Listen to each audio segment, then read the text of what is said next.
Hello, I am Shivaji Bhaskar, Faculty of Russian at the School of Foreign Languages, XII. I welcome you all to this course, Basics of Russian Communication Skills Part 2. As you know that in the previous modules, we have been discussing about various aspects of the Russian grammar and phonetics. It is important to make you understand the basic elements of language learning, that is reading, writing, listening and speaking. That is why in the previous modules you must have come across a lot of different new text in Russian. As these texts are important methodological tool to teach you Russian. As with the help of different texts depending upon the situation, we introduce you to different new words, word combinations, expressions and verbs. That is why in this text as well, we also bring a new text for you titled Institut Русского языка имени Alexandra Sergeyevича Pushkin, which actually means Institute of Russian Language named after Alexander Sergeyevich Pushkin, which is in Moscow. We shall try to understand about this Institute of Russian Language named after great Russian writer Alexander Sergeyevich Pushkin, which is in Moscow. And we shall look at important aspects of the verbs, we shall look at important words and combinations so that we can also enrich our Russian. We shall try to understand the text, its tone and texture, first in Russian, then we will understand the text with the help of English translation. Please pay attention to the text while I read it for you in Russian. Институт русского языка имени Александра Сергеевича Пушкина – один из известных институтов России. Этот небольшой институт находится в столице России, в Москве. Здание института стоит на улице Волгина. В этом институте учатся разные студенты, и русские, и иностранные.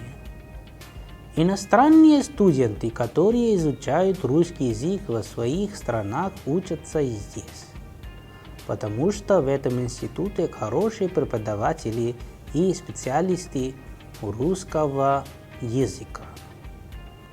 Молодые русские ученые пишут здесь диссертации и научные работы. Преподаватели, которые преподают русский язык в России или в других странах, тоже учатся в этом институте. Эти преподаватели преподают в Индии, в Нигерии, в Англии, в Германии, в Корее, в Японии, в Китае, в Алжире, в Америке и в других странах.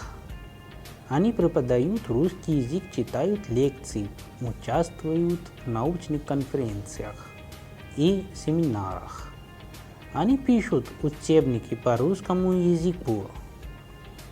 Они пишут научные статьи по грамматике, литературе, методике преподавания русского языка. Они также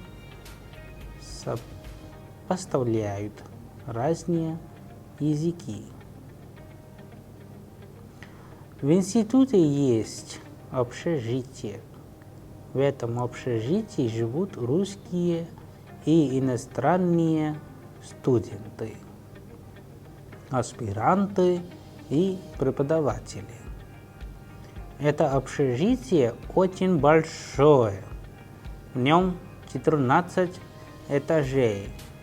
На каждом этаже есть читальный зал, где студенты занимаются вечером. Еще на каждом этаже есть кухня. В этих кухнях студенты, аспиранты и преподаватели говорят. В этих кухнях студенты, аспиранты и преподаватели готовят завтрак, обед и ужин. В этом институте есть большая столовая. Эта столовая находится на втором этаже. Студенты, преподаватели и другие сотрудники завтракают, обедают и ужинают в этой столовой. Те, кто не любит готовить, тоже едят в столовой или буфетах. На первом этаже находится небольшая библиотека. Студенты и преподаватели занимаются в этой библиотеке. И здесь можно читать газеты, журналы и книги. Около входа в институт стоит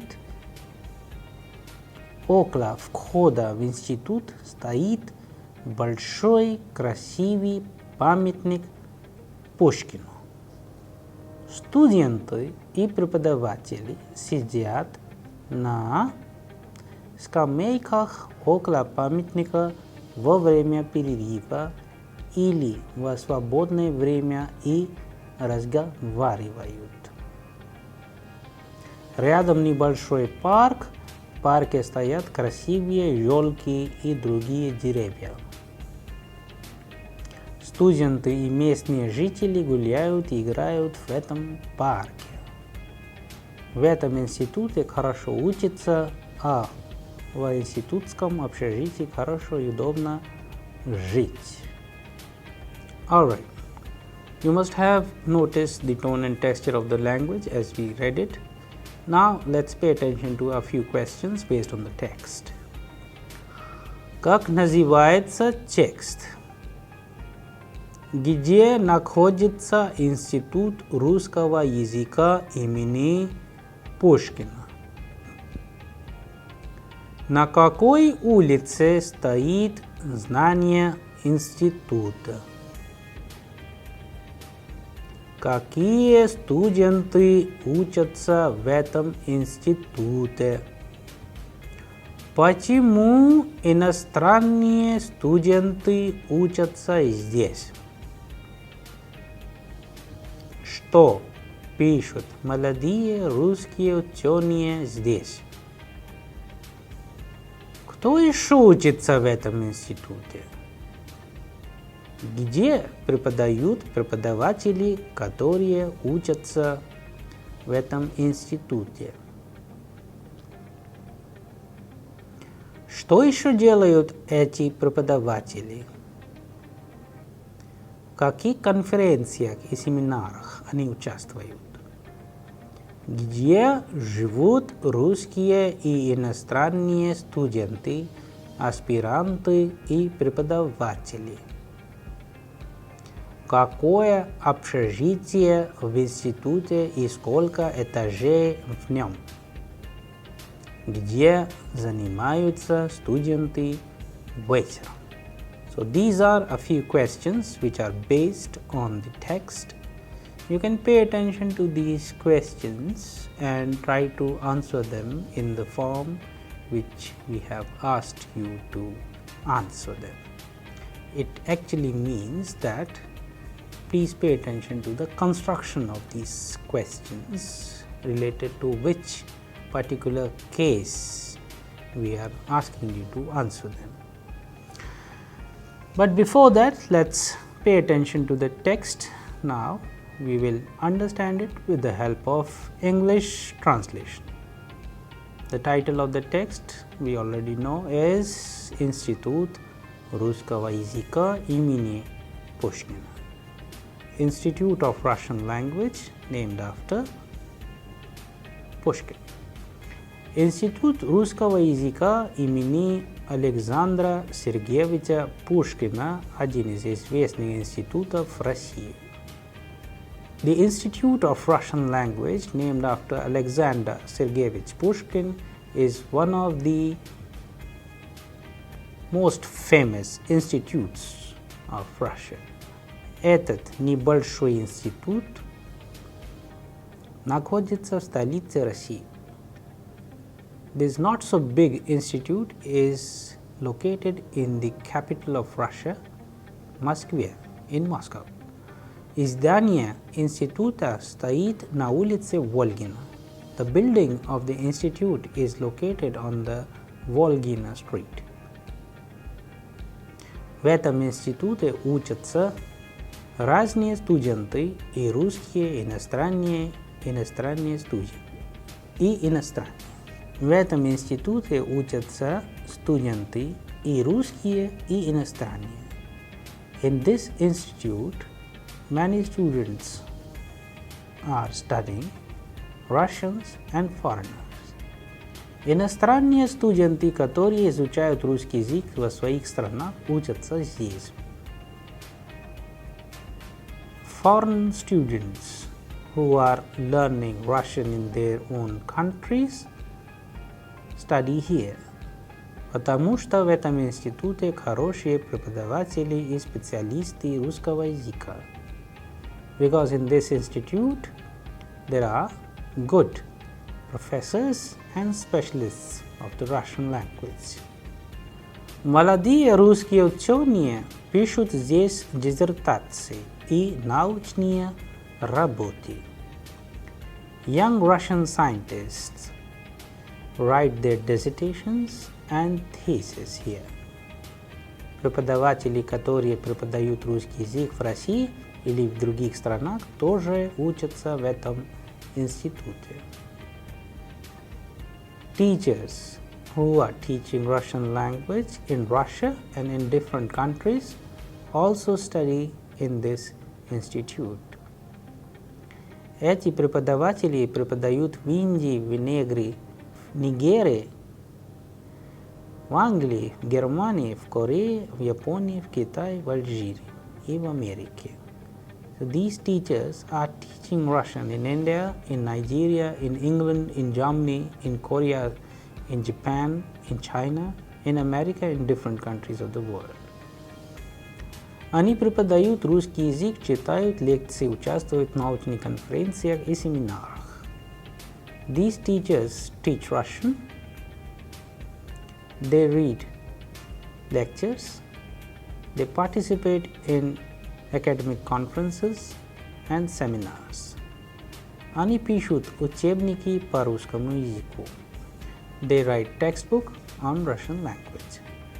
Они пишут научные статьи по грамматике, литературе, методике преподавания русского языка.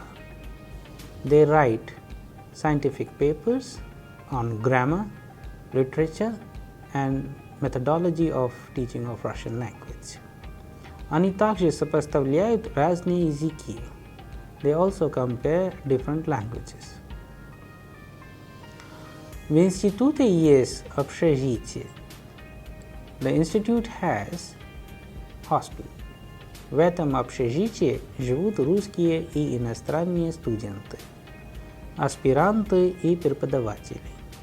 Teachers, research scholars, foreign students and Russian students live in this hospital. Это общежитие очень большое. This hostel is very big. В нем 14 этажей. In this it has 14 floors. На каждом этаже есть читальный зал. Every floor has a reading hall, где студенты занимаются вечером, where students study in the evening. Еще на каждом этаже есть кухня. Each floor also has a kitchen. В этих кухнях студенты, аспиранты и преподаватели готовят завтрак, обед и ужин. Teachers, research scholars, and students, they prepare their food in these kitchens. В этом институте есть большая столовая. In this institute, there is a big canteen. Эта столовая находится на втором этаже. This canteen is located on the second floor. Студенты, преподаватели и другие сотрудники завтракают, обедают и ужинают в этой столовой. Students, teachers, and other staff members, they have their breakfast, lunch, and dinner in this canteen. Те, кто не любит готовить, тоже едят в этой столовой или буфетах. Those who don't love to cook food also have their food in this canteen or in the buffet. На первом этаже находится небольшая библиотека. On the first floor, a not so big library is located. Студенты и преподаватели занимаются в этой библиотеке. Students and teachers, they study in this library. И здесь можно читать газеты, журналы и книги. Here one can read newspapers, journals and books.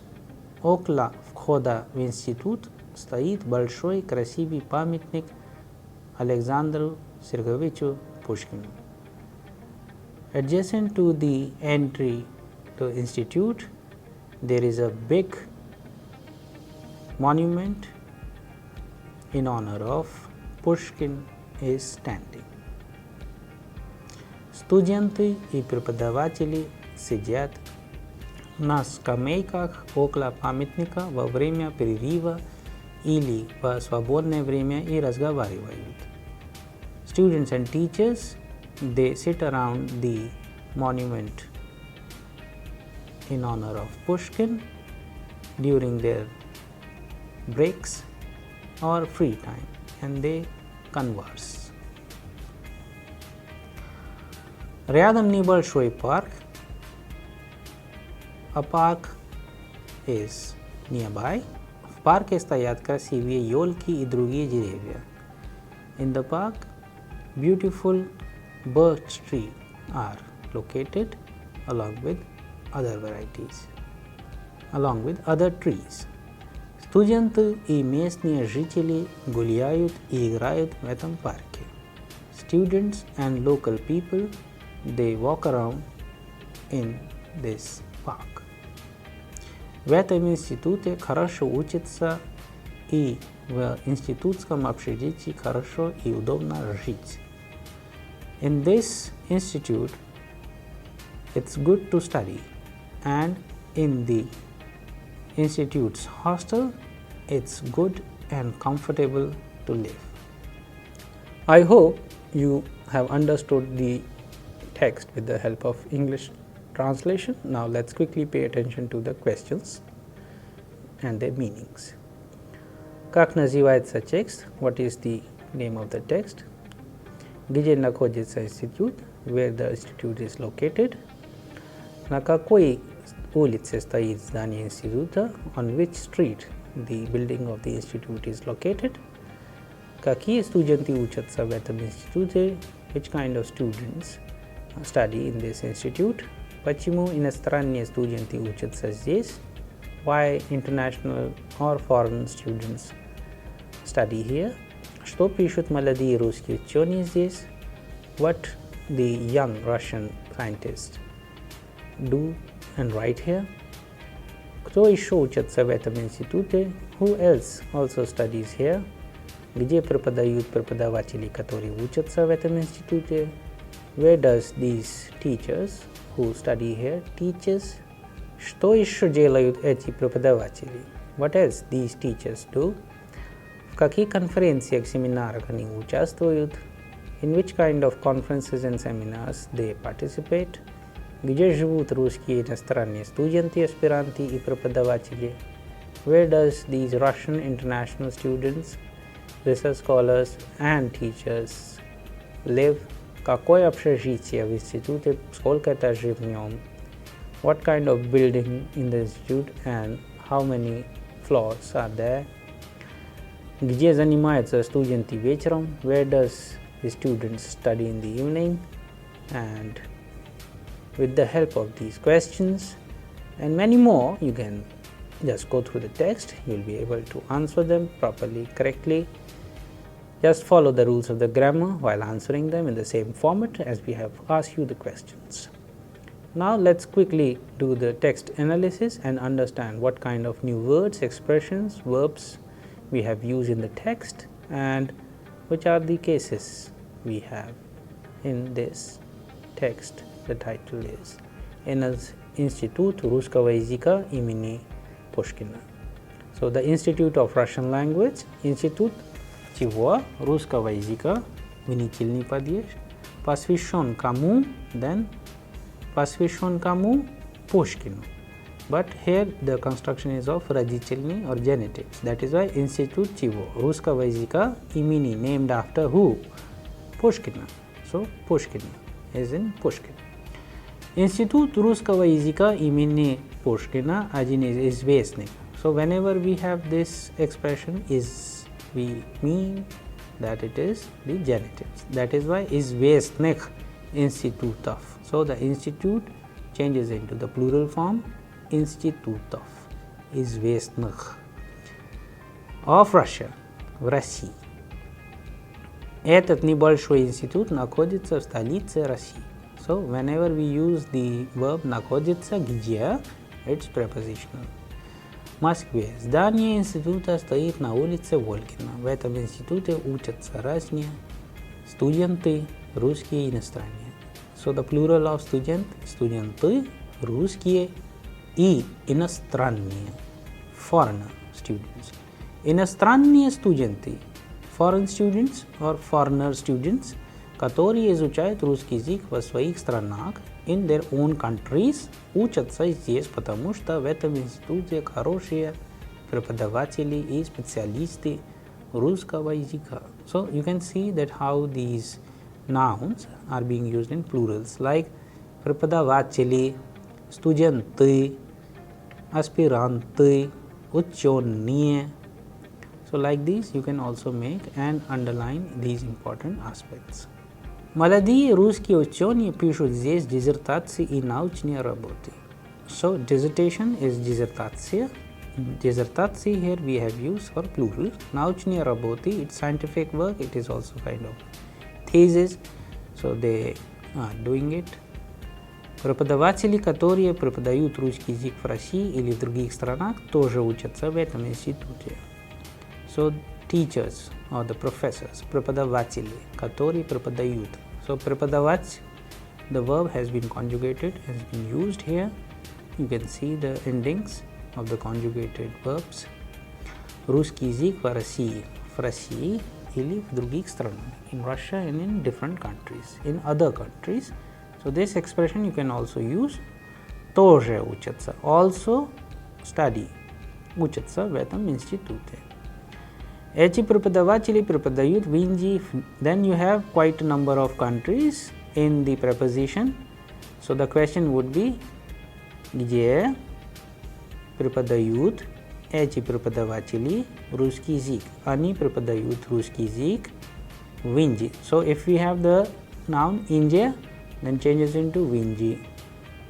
Then Nigeria, in Nigeria. В Англии, so Anglia changes into Angli. Germania changes into Germany. Korea changes into Korea. Japonia changes into Japoni. Kitai changes into Kitai. Algeria changes into Algeria. America changes into America. Like this, you can also just use the name of these different countries and make the sentences. Они преподают русский язык, читают лекции, участвуют в научных конференциях и семинарах. So конференция, семинар, these are from the English only, which means conference and seminar, that you can also learn. Они пишут учебники по русскому языку. So whenever we use the word учебник, it means textbook. So they write text on Russian language. Они пишут научные статьи по грамматике, литературе, методике преподавания русского языка. So they write scientific papers or academic papers on grammar, grammatica, по грамматике. So whenever we use the expression по, it is дательный. So по грамматике. Grammatica changes to grammatike. Literatura changes into literature. Methodika changes into methodike. Преподавание русского языка. So, по языку. Suppose if you want to use язык по русскому языку. Статьи по русскому языку. This expression you can also use, but please make sure that after using по, it has to be in дательный. Они также поставляют разные языки. So they are also comparing different languages. В институте есть общежитие. В этом общежитии живут русские иностранные студенты. So here you can see that how we have used the preposition в этом общежитии. So этот changes into в этом, общежитие changes into общежитие.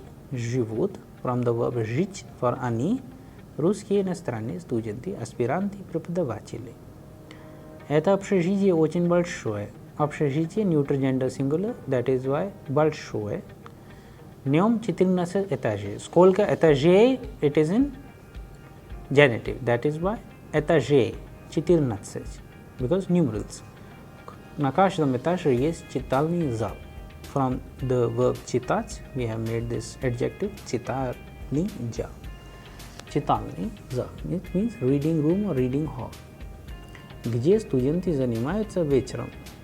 Еще на каждом этаже есть кухня. Кухня is kitchen. So every floor has a kitchen. В эти кухня студенты. So there you can see the plurals in preposition. В этих кухнях студенты готовят завтрак, обед, ужин. From the verb готовить, conjugated form is готовят. Они готовят. Что готовят они? Они готовят завтрак, means breakfast, обед means lunch, and ужин means dinner. В этом институте есть большая столовая. Столовая is like a mess or a canteen in a hostel, and as a feminine gender word, это столовая, небольшая, not a very big canteen, находится на втором этаже. So, в этом институте есть большая столовая. This institute has a big mess or a big canteen. Эта столовая находится на втором этаже, on the second floor. Студенты, преподаватели и другие сотрудники. Сотрудник. It is again a very important word. The one who is a staff. But from the word сотрудник. Трудник, who does labor with you, along with you. So, сотрудник. So, associated staff or staff, like a colleague. So, this word is very important. Сотрудник. Colleague. Завтракают, обедают и ужинают в этой столовой. Те, кто не любит готовить, those who don't love to prepare food, тоже едят. So, from есть, the verb есть means to eat, to have. The conjugated form is едят. Они едят. В столовой или буфетах. From the word буфета, which means buffet. На первом этаже находится небольшая библиотека. На первом этаже, on the first floor, not a very big library is situated. Студенты и преподаватели занимаются в этой библиотеке, и здесь можно читать газеты, журналы, книги. So here, with the help of these different expressions, sentences we have just came through, we just understood that this is about the great institute of Russian language named after Alexander Pushkin, located in Moscow, is very prominent because there you will find students from Russia, from different parts of the world, and many young scholars, scientists, teachers, professors, and everybody is contributing to the Russian language. You can see that how these people are living together, preparing food together, enjoying their life, talking about many different things while sitting across the monument in honor of Pushkin. So gives lots of inspirations, lots of impressions about this institute. We would like to recommend you all to go through the text again and again and underline important words, expressions, verbs, so that you can also use them in your own text. I hope you all enjoyed this text very much. Thank you.